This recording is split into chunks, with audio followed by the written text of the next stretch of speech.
Hello, critical thinkers. Good morning. This is Dr. Annette Feravich. I'm the teacher. You're here in the classroom. I haven't done my intro. Let me do my little intro for you, shall I? Yeah.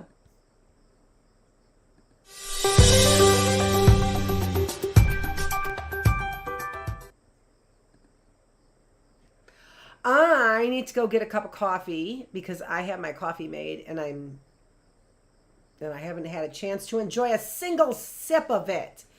And I could use a little relief today. Were you in the Bookless classroom? Oh, revelations, man, revelations. But good stuff for us today as well. We have got some good stuff. I'm going to actually put up a something I didn't get up yet for you, and but I want you to see it, and we're not going to see it today, and we're likely not going to be able to talk about it today, but it is, I've said it so many times, it is a must see.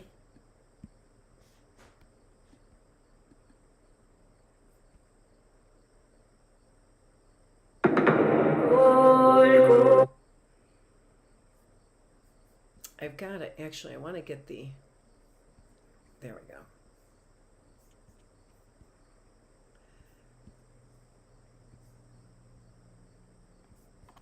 I want to get what it looks like there. So let me, there we go. I just want to get this up for you so you have something to look at while I get my coffee. Actually, why don't I even just start it for you, right?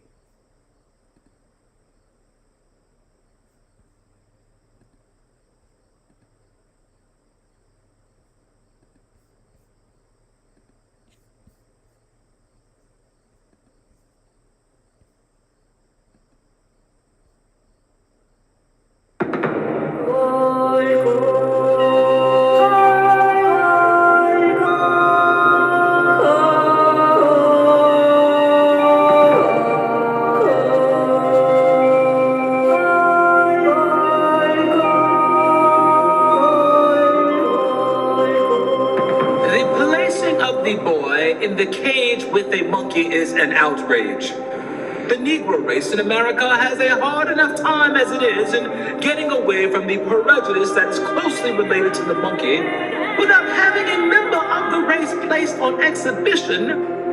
Leading men of science from Harvard and Princeton and Columbia University were saying that Africans were midway between an orangutan and a human being. So 100 years later, it should not come as much of a surprise that many people still cling to these notions of European superiority, African inferiority.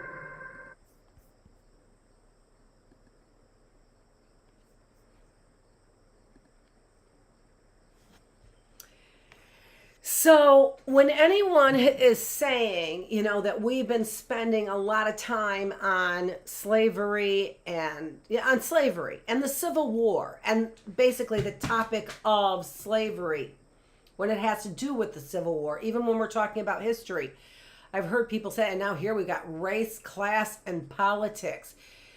Well, when you take a look at something like that, we're going to be taking a look at definitions and concepts, and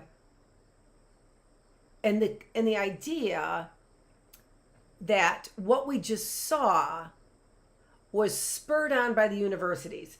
Now,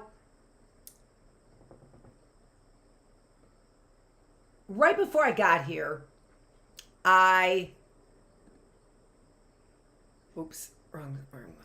Right before I got here, oh, shoot. You know what? You're going to see some more of that because I got to pull something else up. And as long as I got to pull something else up, you might as well see some more of that. I didn't pull up my Bookless. Hold on one second.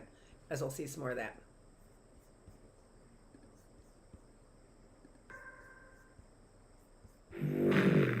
The year was 1859. 3 months after Charles Darwin published his book On the Origin of Species, American promoter P.T. Barnum unveiled a new attraction at his popular museum in New York City.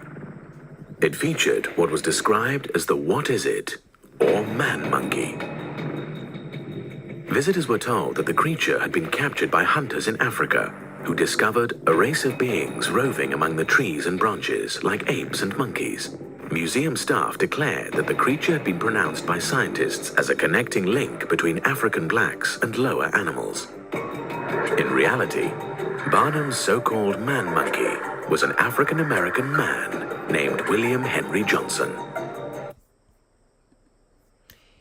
Now, when you begin to start taking a look at the motivations, right? So we have seen across the course of this classroom universities who are clearly motivated to have, for example, Robbers Cave, Milgram's study, right? We're studying things, prisoners, a Stanford prison experiment, right? We're studying human behavior in the actual environment which they would be living and growing in, although it's a fabricated environment. So we've seen that in the name of science, there are individuals who are willing to discriminate against what they in science perceive to be as lesser human beings. Where did this philosophy come from? This philosophy clearly came from ideas that were outcomes of slavery, or if you prefer, ideas that were outcomes of the Civil War, right? You don't even know what vocal fry is, Will. They gave you the wrong definition and you didn't even know it.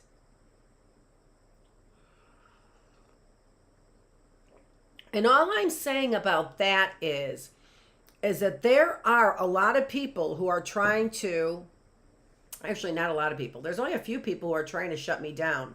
And it's all, oh my gosh, the roots are all in the same thing. The injustices that occur because of racism, prejudice, discrimination, stereotyping. What is it?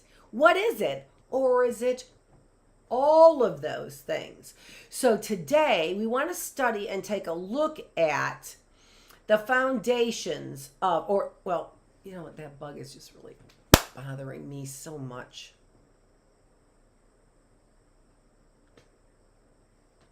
And stay away from my coffee too. Yeah, SOB. That bug. I mean the bug. I meant the bug. What I got going on here? A little bit more of a shiny forehead than I usually do. Bugs, shiny forehead. Things are falling apart. That's the name of a really good book I read. Really good book. Things Fall Apart. It was a bestseller. It was I think it won an award for literature. A Nobel Prize. Not the Peace Prize.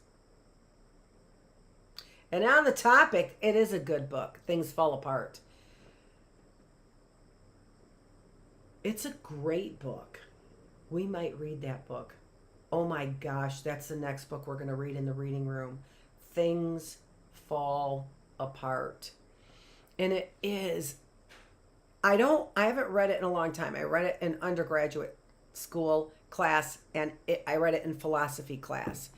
And the book is about, if I recall, I'm going on memory. I didn't even think about this book at all until just now. Just now it hit me when I just said things fall apart.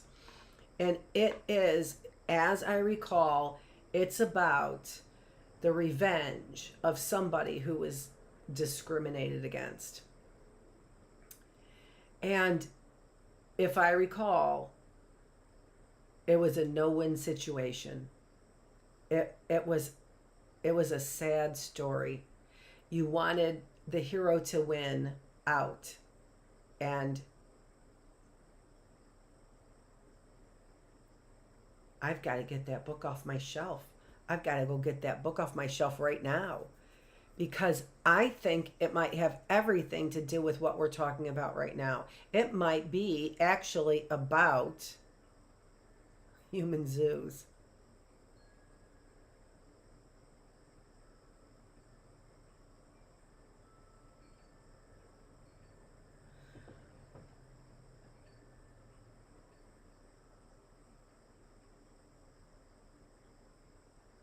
I'm thinking about that class right now. I rarely do this with my classes. I rarely do that. I don't like it. That philosophy class that I had, and I can't remember the teacher's name. I can't remember either of the teachers' names of most of the teachers. I don't remember their names in college. But let me go get that book. So a couple things for you if you want to do a little bit of a real intellectual deeper dive. There's a few things you could do a deeper dive on. Number one is look at the history of universities and what they were set out to do and what they're actually doing. Universities are the leading racists. Oh my gosh, they're leading the cause for racism in order to make money on this. God almighty.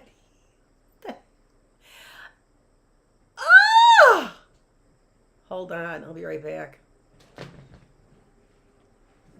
Things fall apart. It's about, I'll get it.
I know it seems silly, but that was the reason why I had to go find it, was because when I bought all those new books from the library, I rearranged all my books, and it's very intuitive for me to go know exactly where my books are, and that's what I was worried about. Number one, I'd forget it if I didn't take it out, and number two, I wouldn't be able to find it. But I haven't given the stack of books away, so I still have all my books, so it's got to be here somewhere. But things fall apart.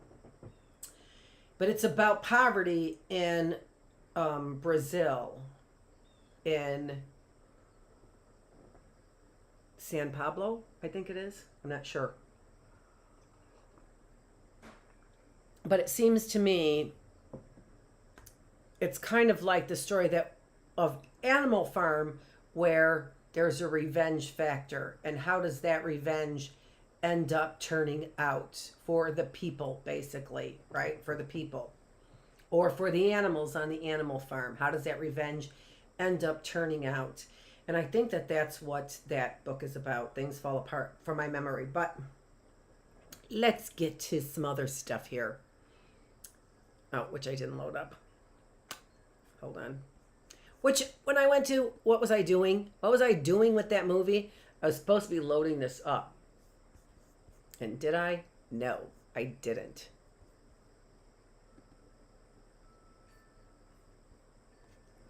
And I'm not going to put that movie back on just because. Just because you won't be able to see it in a minute anyway.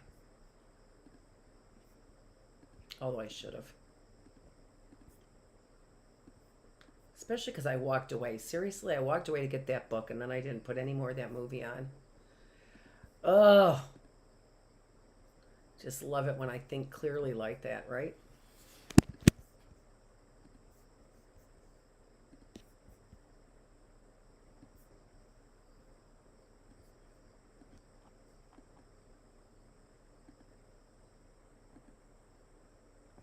Okay, so the hypothesis is our white supreme. And if you also want some additional peripheral kinds of information on the topic, I was just thinking, my eyes always dart off to the side, and that's kind of probably noticeable, isn't it? I know, I find out never mind. So, if you go to some of my other classrooms, we were just talking about this in the Bookless classroom. And of course, we've been talking about the Civil War for at least the last 5 weeks.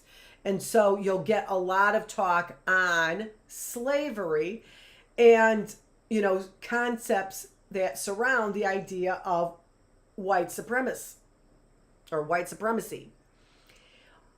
We also have been talking about it in a sort of a backwards kind of way, or an indirect kind of way. We've been talking about it through in our spiritual classes and in our philosophy classes, when we've been talking about things like the experiments, like Milgram's experiment, Robbers Cave in particular. We spent a lot of time on Robbers Cave, and that's really what I think. It's the Robbers Cave experiment and others that are like it that were probably being done during this time that is the cause of so much destruction going on right now, if you can believe that. Because if you traumatize somebody in the way that they traumatize those boys, and likely they don't describe it this way, but a sexual ingredient, it's at the same time that Kinsey is putting out, it's okay to do that. Kids don't remember. We're doing a philosophical class on memories today. We started today, so that's a really good thing for me to write down. Kids, like the concept of kids don't remember, and kids don't have words. But that certainly does not equate to kids don't remember. So infant amnesia is what that's called. And no, not true. And if I can remember something as far as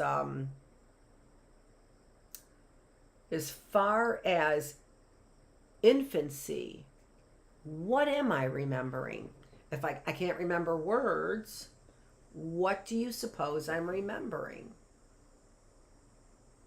I want you to think about that. It's not for philosophical classes. It's not facetious.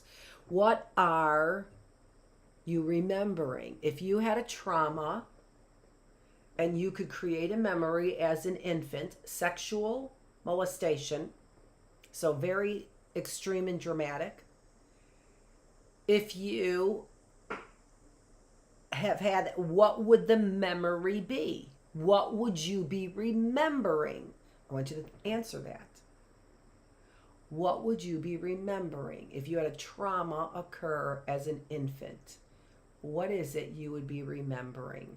And that's what I'm not saying. It's not a car accident, right? Because you might remember a scar, right? Or you might remember the broken arm, right? You could remember that.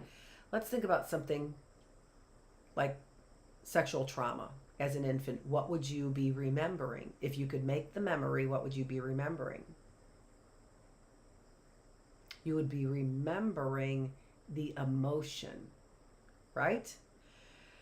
So, if we have memories for that emotion, imagine the trauma that's being passed down from that emotion, because of that emotion, due to experiments like Robber's Cave. It's, remember, Lynn Anderson, oh my gosh. And somebody brought up Terry Garr. I mean, is that Lynn Anderson's daughter?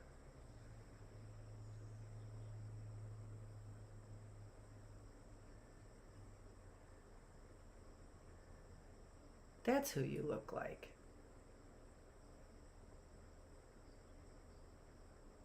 Terry Garr.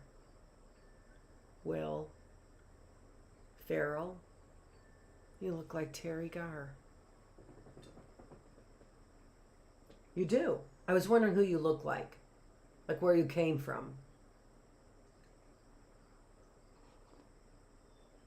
And, you know, given all the data that does this, right, and then things pop up, I've been getting little tidbits of information that you wouldn't think would be associated, but because this came up and somewhere in the data this is associated with it, you end up getting things. That's, for example, when I call him Jimmy Burrows, I end up getting my dad's picture.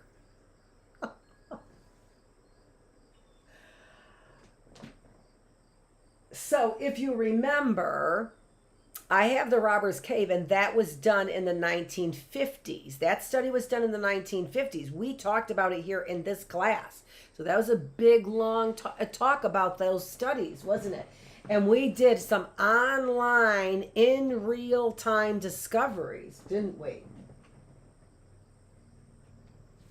And what I discovered was that I also had this communist interrogation. Jesus, God almighty.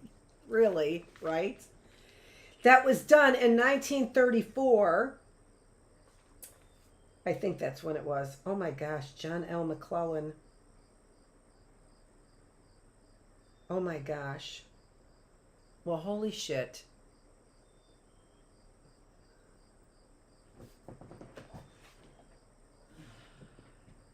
I'm sorry, but we need a big, oh, holy shit. John McClellan? Oh my God. Oh my God. Oh my God. Oh my God. Oh my God. Is doing. He wasn't satisfied with the Civil War outcome. They never were. Of course they never were. They were never satisfied with the Civil War outcome. Why? Because it didn't pay their pocketbooks. Not because there wasn't truth there. And so the South set out to build universities to prove their effing point. But did you know that you had to give up your faith to do it? Did you know that? You would have to give up your faith to do it. Not only your faith in God, but your faith in this country and your faith in the founding fathers. Did you know that? John McClellan. Oh my God. Oh my God. Oh my gosh. Oh my gosh. I'm sorry, Will Ferrell. Is that a mirror I'm in? Or are you looking at me? And that's Carl Stock. And Susie, I've seen you and Annette all over the place. U of M.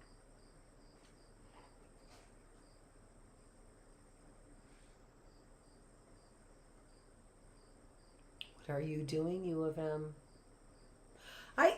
U of M might be doing the right thing. I actually have faith in them. But I don't know. It might be Ohio. Oh! Are you building Ohio State? Those great big giant buffalo men over there?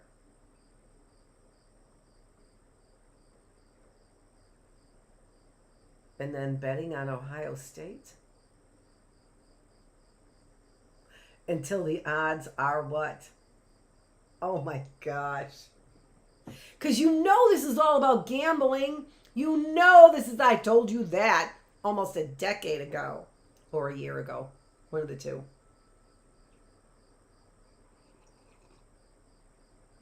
Matt Damien. You appear to have had been over a barrel, didn't you? Remember where we got over a barrel from? Do you remember that? We talked about that in the Bookless classroom. Over a barrel, literally, they would flog the slaves over a barrel. And when you think about that, and like the Underground Railroad, I was looking to see if I had the book over there, and the Underground Railroad, over and over again, you can see the resilience of the human spirit. And that is what survives, right? So Emma Werner has done these studies. Is that you, Miss Werner? On resilience.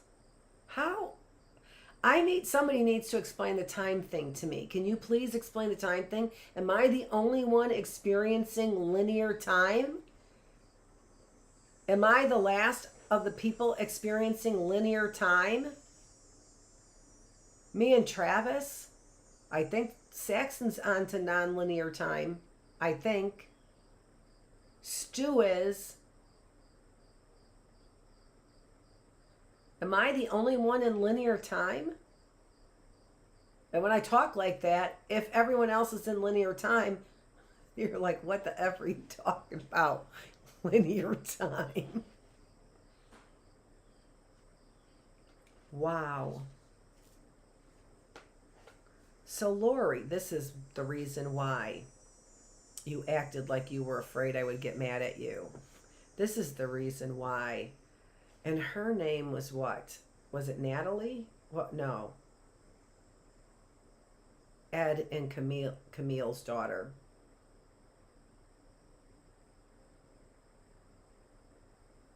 Not Jennifer. Not Justine. Not Jasmine. Anywho.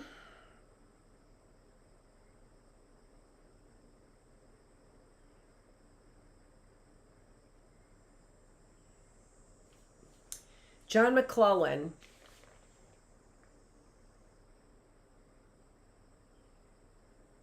was a northerner who wouldn't send the troops in to fight. So Lincoln, he was the general before Ulysses S. Grant. He also ran for president for the North against Lincoln in his second, when he won the presidency the second time, which is rarely talked about, but that's mainly because the South didn't vote, right? Because the South has seceded, so it wasn't your typical election. But he still won the election. It was very interesting. Inaugural was in March. End of the war was in April, and he was dead 4 days later. So, but in that election in November, it might have been a little bit later. Might have been December, early December. I'm not sure about that, but we'll go with our normal dates, right? So right around there, McClellan was running against Lincoln for the presidency, and he lost terribly to Lincoln.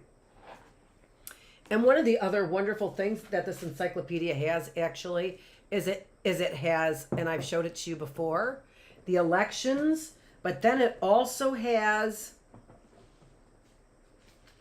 I don't think it's in this one. Here it is. But it also has, here it is, who they ran against and the electoral votes for each of those individuals. So, for Lincoln,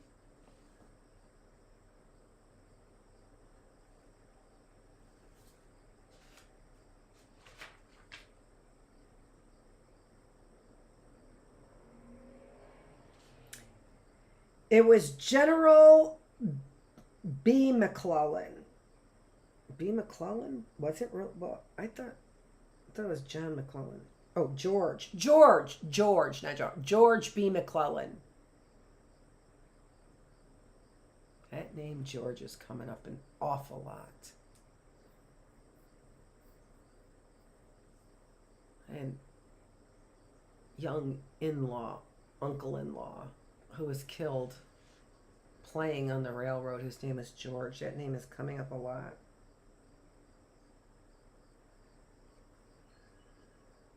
So Lincoln got 212 electoral votes, while McClellan got 21 electoral votes.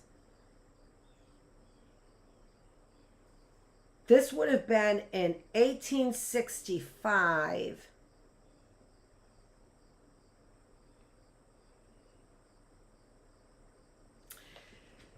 But that's the interest. One of the interesting things I've been finding out between all of these classrooms is, where'd the names go? Like, where are the Kennedys? Where are the Kennedys? Why aren't we seeing Kennedys around, right?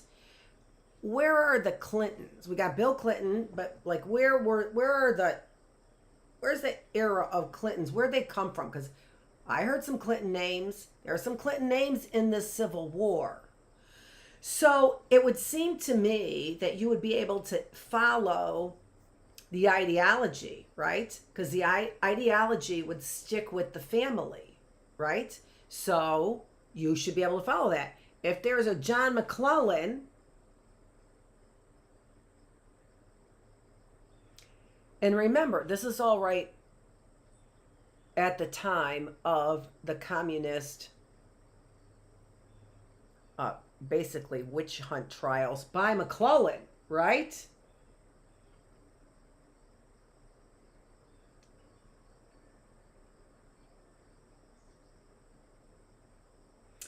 It's just astounding to me finding these names. So Joseph McCarthy is here, and of course we know that Kevin McCarthy, he's never claimed to not be a relative. So there we're starting to see lineage, but it doesn't matter. So there's nepotism. It begins to matter because of the ideology that's shared, right? Of the same kind of thinking that's shared. Guess what? Grandpa McClellan maybe had something to do with John McClellan thinking that he can study low-class individuals, is what he was studying. He was studying low-class individuals.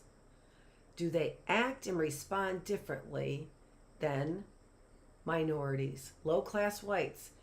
So here you're getting exactly what we've come to talk about, right? Here you're getting exactly what we've come to talk about, which is race, class, and politics. Okay, so you say we've got enough evidence for no hierarchy, no white supremacy in race. What about class? And maybe we'll do, right? So now here, they begin to study people based on class, which might be okay if they followed the rules of science. This isn't a scientific study.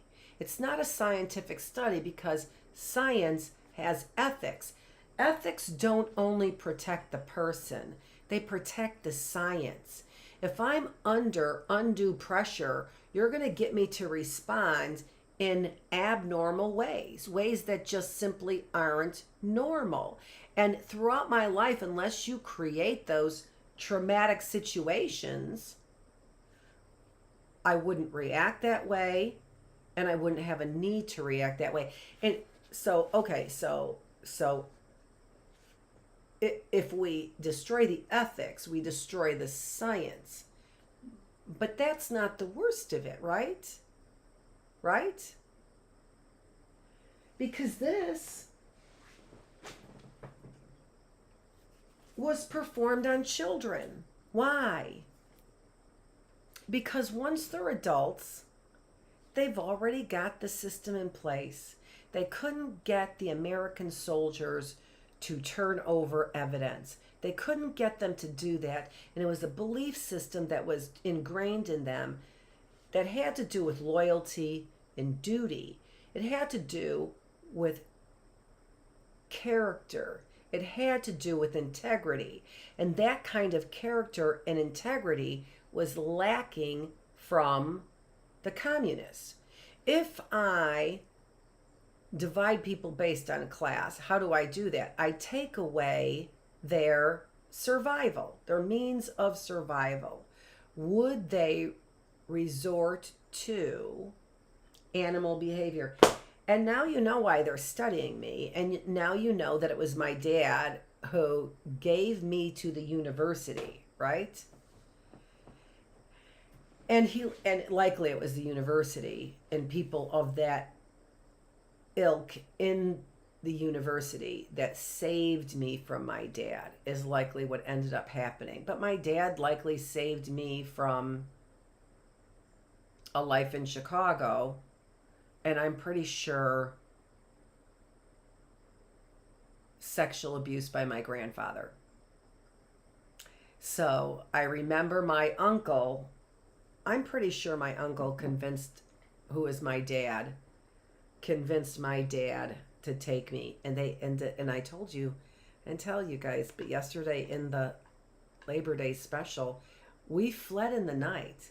We fled in the middle of the night. I was 5, and I remember fleeing in the middle of the night. I didn't remember how would I know it was fleeing? How would I know? Because I knew the word when I was 5 to flee? No. We were woken up and we moved to Fremont in the middle of the night. We went there one time to see the place that we were renting. Yeah. And that's where the body's got to be buried, because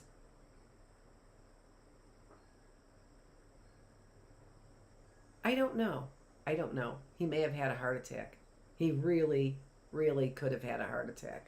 But he could have had a heart attack in the same way that his movies had heart attacks, and he just didn't get the pills. Because actually I do remember the ambulance. I actually do remember the ambulance. So you're likely not going to get a buried body for Hoffa. So don't go digging. I remember the ambulance. They would have kept all that hush-hush. But there would have been, penalties and other things, right? The reward for getting Jimmy Hoffa.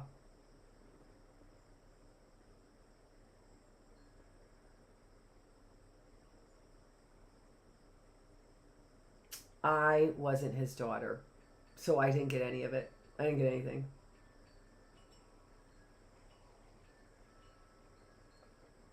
But now, my sisters, what side did you guys fall on?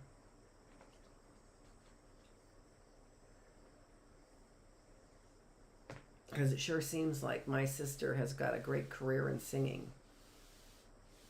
Who knew?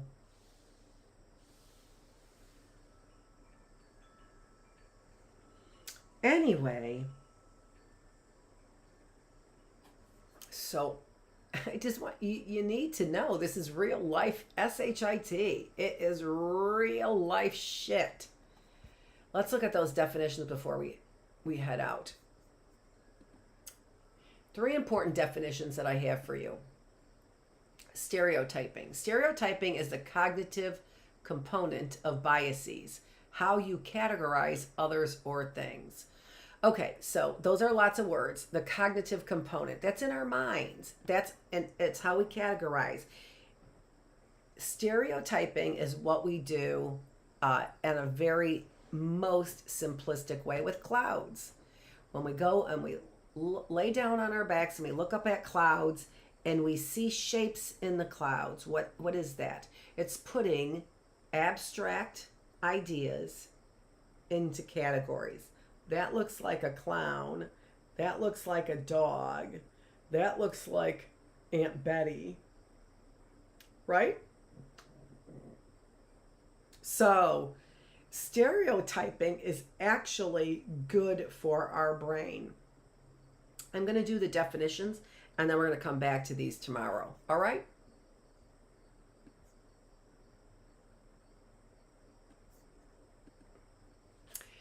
Prejudice is the attitude. So when you begin to see this, we've got what we have is a mind component here. Stereotyping is our brain, our mind component.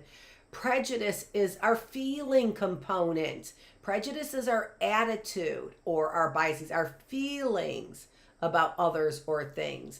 And discrimination is the behavioral component. So those are the three components that make up prejudice. It is our thinking, our feeling, and our behavior. And what we find is that actually any concept in psychology can be, these glasses, I don't know why, look at that. I mean, you guys make fun of me for cleaning my glasses all the time. Because how could they be dirty all the time? This is how I take them off. You see how I take them off so I don't touch the lenses.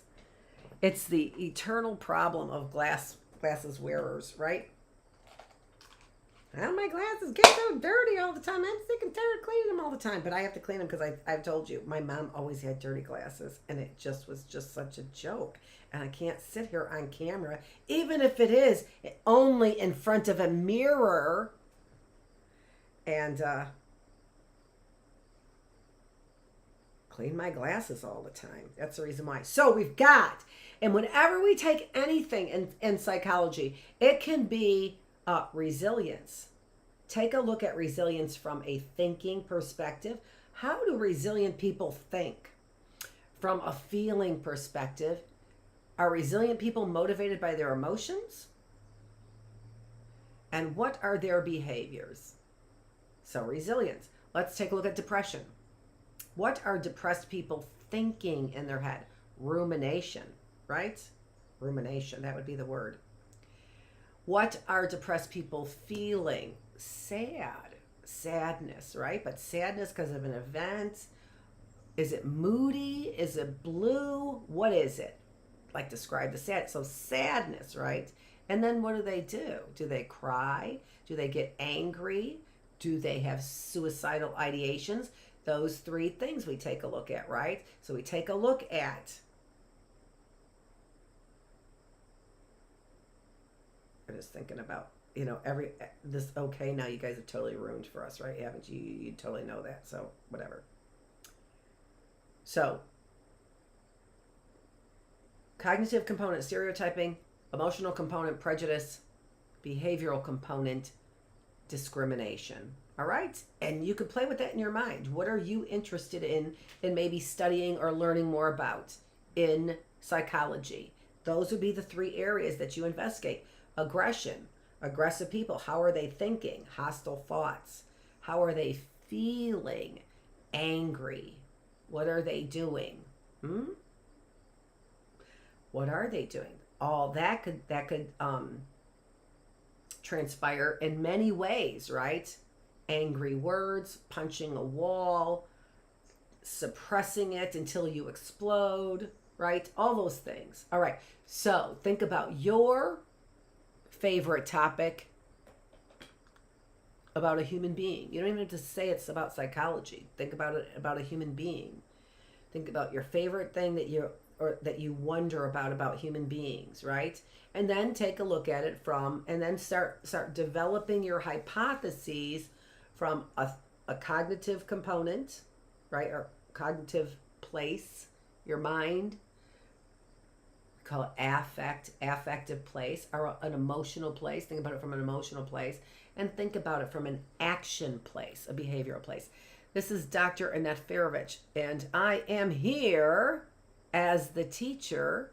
Thanks for joining me here in the classroom. We are learning how to be healthier in our mind and our bodies and in our spirits. Call that affect. Okay, thanks for joining me. I will see you tomorrow, unless you join me for our spiritual classroom, where we are, if you didn't see it, I had 2 books that I'm going to go into this, but we're going to start with, seriously? I did bring it down, but it's right there. I want to show it to you.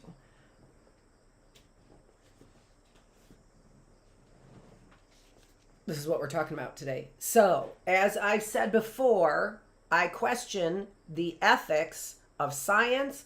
I question the ethics of Catholics. I question the ethics of evangelical Christians. I'm questioning all these ethics. But it doesn't mean that some of this information, especially if it's evidence-based, isn't good. It doesn't mean it's not good. It can be very good information, because there are a lot of people who wanted to put information out there for people like you and me to learn how to read between the lines. I've said it before. I thought that reading between the lines was for non-democratic countries.